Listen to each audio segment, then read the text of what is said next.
പെൺകുട്ടിക്ക് എന്തായാലും ഒരു ബിഗ് സല്യൂട്ട്. കാരണം ഇത് പുറത്തു പറയാൻ കാണിച്ച ആ ധൈര്യത്തിന് വേണ്ടിയിട്ട്. Hello hi, welcome to civil service simplifier. പത്തനംതിട്ടയിലെ ഒരു ലോഡ്ജിൽ 13-കാരിയെ പീഡിപ്പിച്ച കേസിൽ സ്വന്തം അമ്മയെയും അമ്മയുടെ ആൺ സുഹൃത്തിനെയും പോലീസ് അറസ്റ്റ് ചെയ്തു. നമുക്കറിയാം, ഒരു പെൺകുട്ടിക്ക് ഈ ലോകത്ത് ഏറ്റവും വിശ്വാസമുള്ള ഒരു വ്യക്തി എന്ന് പറയുന്നത് സ്വന്തം അമ്മയായിരിക്കും. എന്നാൽ അമ്മയെയും ഇനി വിശ്വസിക്കാൻ പറ്റുമോ എന്നൊരു ചോദ്യചിഹ്നമാണ് ഇവിടെ വന്നിട്ടുള്ളത്.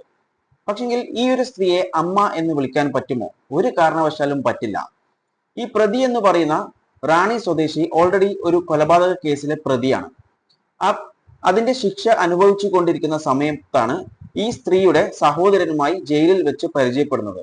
ആ പരിചയം കൊണ്ടാണ് ഈ സ്ത്രീയുമായിട്ട് പിന്നീട് പരിചയപ്പെടുകയും ഇവർ തമ്മിൽ വഴിവിട്ട ബന്ധങ്ങൾ ഉണ്ടായിട്ടുണ്ടെന്നാണ് പോലീസ് റിപ്പോർട്ടുകൾ പറയുന്നത്. ഈ ഒരു ബന്ധം വെച്ചിട്ടാണ് ഈ ഒരു സ്ത്രീ ഈ ഒരു 13-കാരിയെ, അതായത് സ്വന്തം മകളെ പത്തനംതിട്ട ലോഡ്ജിൽ എത്തിക്കുന്നതും അതിനുശേഷം ഈ പെൺകുട്ടി ചൈൽഡ് വെൽഫെയർ കമ്മിറ്റിക്ക് പറഞ്ഞ റിപ്പോർട്ട് പ്രകാരം ആ കുട്ടി പറയുന്നത് സ്വന്തം അമ്മയുടെ മുന്നിൽ വെച്ചാണ് ഈ ഡാഷ് മോൻ ഈ പെൺകുട്ടിയെ പീഡിപ്പിക്കുന്നത് എന്നാണ്. അത് നടന്നിട്ടുള്ളത് സെപ്റ്റംബർ 2024 അതിനുശേഷം പലപ്പോഴായി ഈ ഒരു സിറ്റുവേഷൻസ് ക്രിയേറ്റ് ചെയ്യാൻ വേണ്ടിയിട്ട് അമ്മ ശ്രമിച്ചിട്ടുണ്ട് എന്നാണ് ഈ പെൺകുട്ടി പറയുന്നത്. പക്ഷേ ഈ പെൺകുട്ടി അതിൽ നിന്നൊക്കെ ഒഴിഞ്ഞു മാറി എന്നാണ് പറയുന്നത്. ഈ പെൺകുട്ടിക്ക് എന്തായാലും ഒരു ബിഗ് സല്യൂട്ട്. കാരണം ഇത് പുറത്തു പറയാൻ കാണിച്ച ആ ധൈര്യത്തിന് വേണ്ടിയിട്ട്. അല്ലെങ്കിൽ ഇത് ഒന്നും പുറത്ത് അറിയാതെ പോകുമായിരുന്നു. വീണ്ടും ഇതേപോലത്തെ കാര്യങ്ങൾ നടക്കാനുള്ള സാധ്യത ഉണ്ടായിരുന്നു. കാരണം അതിനുള്ള സാഹചര്യങ്ങൾ ഒരുക്കാൻ വേണ്ടി അമ്മ ശ്രമിച്ചു എന്ന് ഈ പെൺകുട്ടി തന്നെ മൊഴി കൊടുത്തിട്ടുണ്ട് ചൈൽഡ് വെൽഫെയർ കമ്മിറ്റിക്ക്.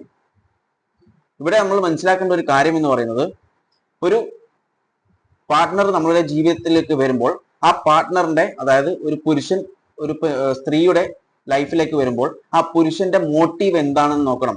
അവൻക്ക് ശരിക്കും പ്രണയം ഉണ്ടായിട്ടാണോ, അതായത് സ്നേഹം ഉണ്ടായിട്ടാണോ വരുന്നതല്ല, അവന്റെ ഉദ്ദേശം വേറെ എന്തെങ്കിലും ആണോ എന്നുള്ളൊരു കാര്യം മനസ്സിലാക്കിയിട്ട് വേണം ഒരാളെ ജീവിതത്തിലേക്ക് കൂട്ടാൻ വേണ്ടി. ഇവർ രണ്ടുപേര് ചെയ്തത് തെറ്റ് തന്നെയാണ്.